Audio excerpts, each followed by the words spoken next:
Today we are going to take up a lesson on organizational and administrative setup of health system in India at state and district level. Now we have introduction. States are largely independent in matters relating to the delivery of health care to the people. Each state has developed its own system of health care delivery independent of the central government. The central government responsibility consists mainly of policy making, planning, guiding, assisting, evaluating and coordinating the work of the state health ministries.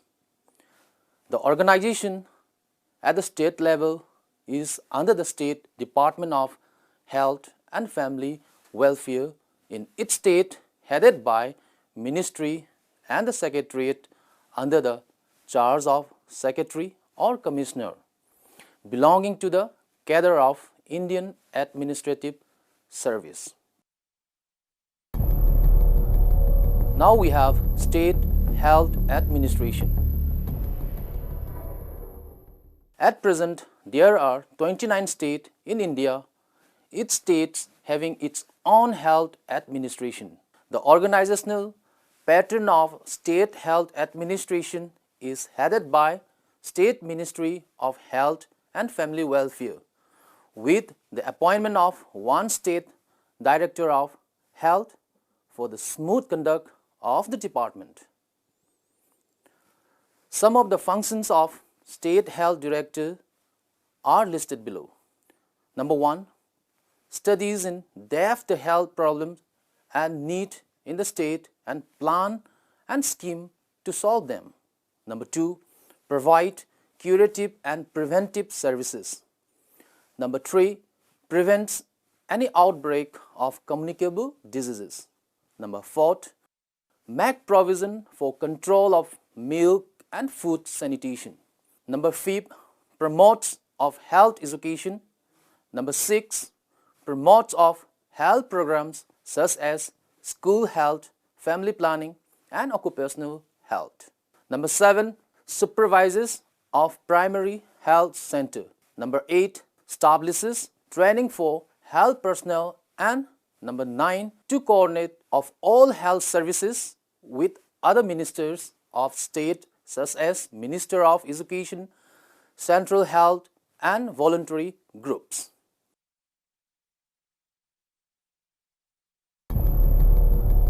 Now we have health system at the state level. The health subjects are divided into 3 groups: federal, concurrent and state. The subjects in the state list are the responsibilities of the state, including provision of the medical care, preventive health services and pilgrimages within the state. There are 640 districts in India based on 2011 census. Most of the districts in India are divided into 2 or more subdivisions, each in charge of an assistant collector or sub-collector. Its division is again divided in taluks in charge of a tahsildar. A taluk usually comprises between 200 to 600 villages. The community block comprises of approximately 100 villages and about 80,000 to 1,20,000 population, in charge of a block development officer. There are village panchayats, which are instructors of rural local self-government. The urban areas of a district are organized into town area committee, that is in area with population ranging between 5,000 to 10,000. Municipal board, that is an area with population ranging between 10,000 and 20,000. And corporation, that is with population above 2 lakhs. The town area committees are also panchayats and they provide sanitary services. The municipal boards are headed by chairman or president elected by members. The following are the functions of municipal board. Number 1, construction and maintenance of roads. Number 2, sanitation and drainage. Number 3, street lighting. Number 4, water supply. Number 5, maintenance of hospital and dispensaries. Number 6, education. Number 7, registration of birth and death. Now we have the corporation. The corporation is headed by mayors elected by councillors who are elected from different wards of the city. The executive agency includes the commissioners, the secretaries, the engineers and the health officer. The activities are similar to those of municipalities on a much wider scale. Within its districts, there are 6 types of administrative area. They are number 1, subdivision, number 2, tehsils or so-called taluks, number 3, community development blocks, number 4, municipalities and corporation, number 5, villages, and number 6, panchayat. Now we have Panchayat Raj. The Panchayat Raj is a 3-tier structure of rural local self-government in India linking the village to the district.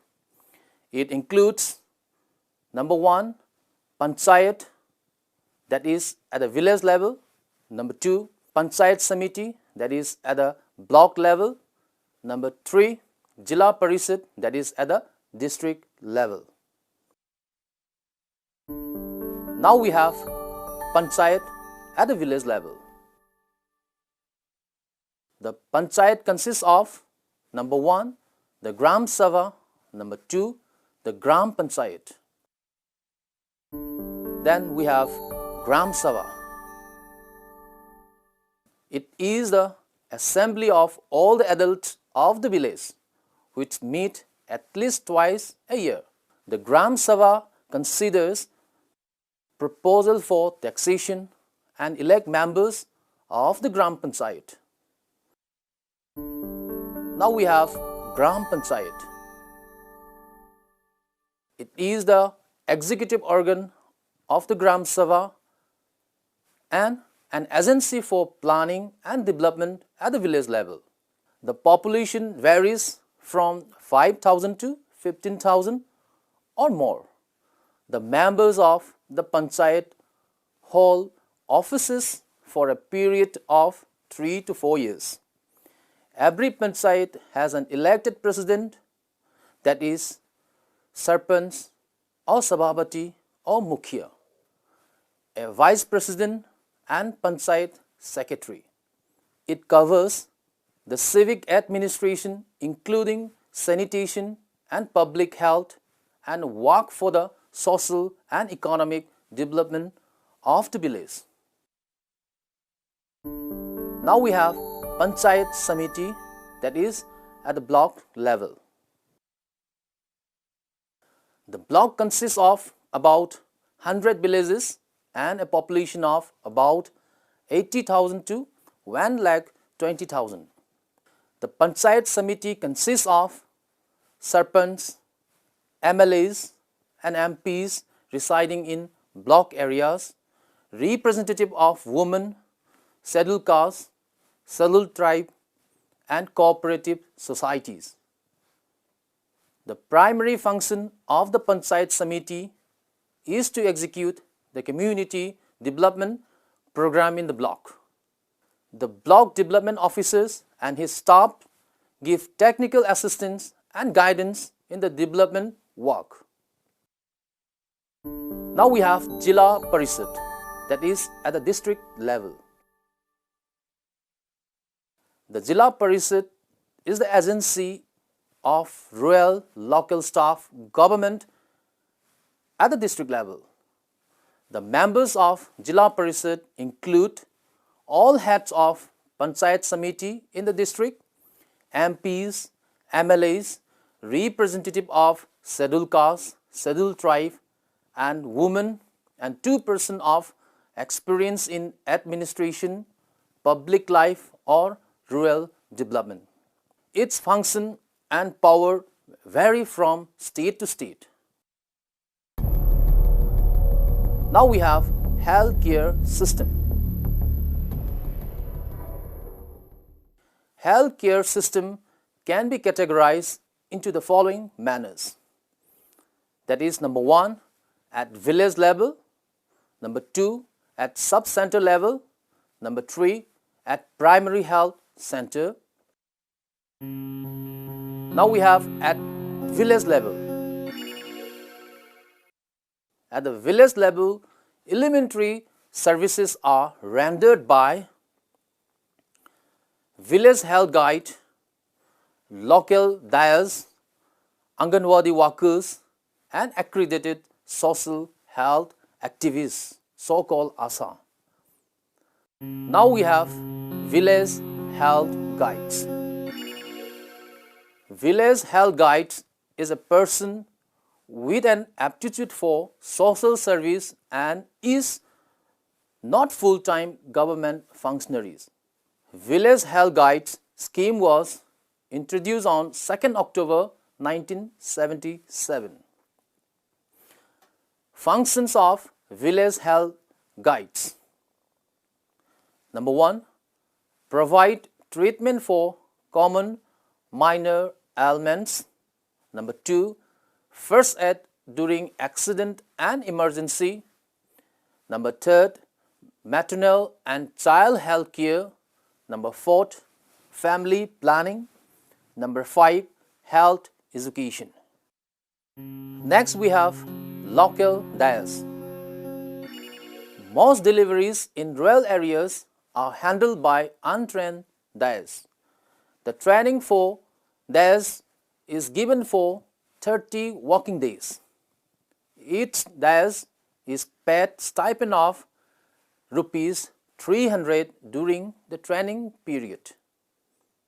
The training is given at primary health center, sub-centers or maternal and child health center for 2 days in a week, and on the remaining 4 days of the week they accompany the health worker to the village. During her training, each dayas is required to conduct at least 2 deliveries under the supervision and guidance of health workers, A&M, health assistant. So now we have functions of local dayas. Number 1, maternal and child health care. Number 2, family planning. Number 3, immunization. Number 4, education about health. Number 5, referral services. Number 6, safe water and basic sanitation. Number 7, nutrition. So now we have Anganwadi worker. Under the Integrated Child Development Services, that is ICDS scheme, there is an Anganwadi worker for a population of 1,000. There are about 100 such workers in each ICDS project. The Anganwadi worker is selected from the community and she undergoes training in various aspects of health, nutrition and child development for 4 months. She is a part-time worker and paid an honorarium of rupees 200 to 250 per month for the services. So now the functions of Anganwadi workers. Number 1, maternal and child health care. Number 2, family planning. Number 3, immunization. Number 4, education about health. Number 5, referral services. Number 6, safe water and basic sanitation. Number 7, supplementary nutrition. Number 8, non-formal education of children.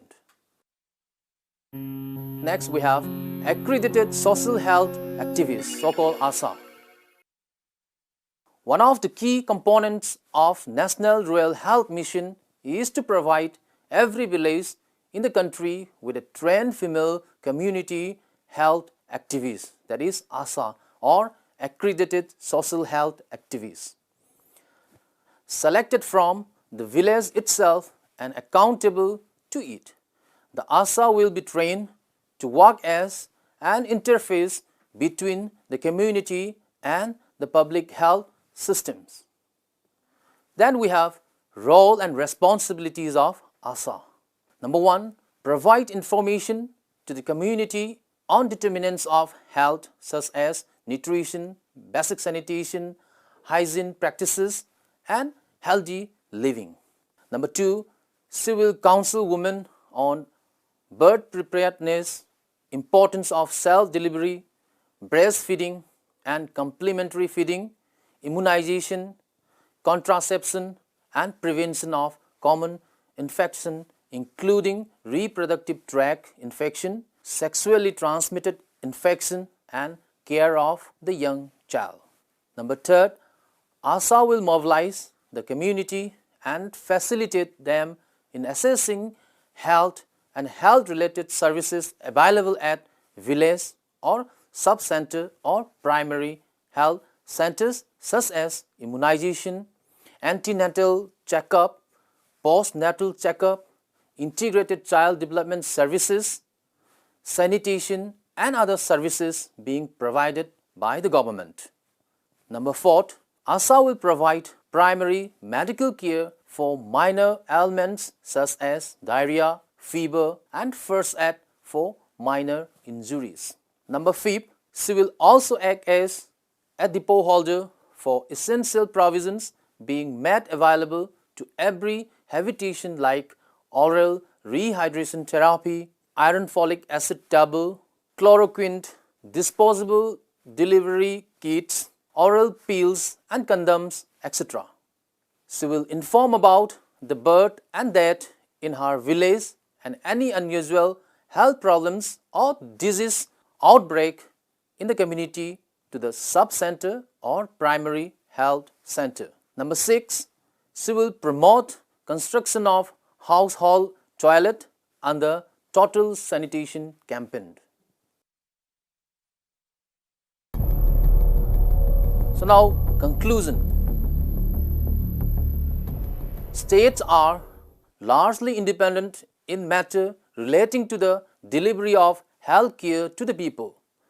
Each state has developed its own system of health care delivery independent of the central government. The organization at state level is under the State Department of Health and Family Welfare, in each state headed by Minister and with Secretariat under the charge of Secretary or Commissioner belonging to the cadre of Indian Administrative Service. The health subjects are divided into 3 groups, that is federal, concurrent, and state. The subjects in the state list are the responsibilities of the state, including provision of medical care, preventive health services, and pilgrimage within the state.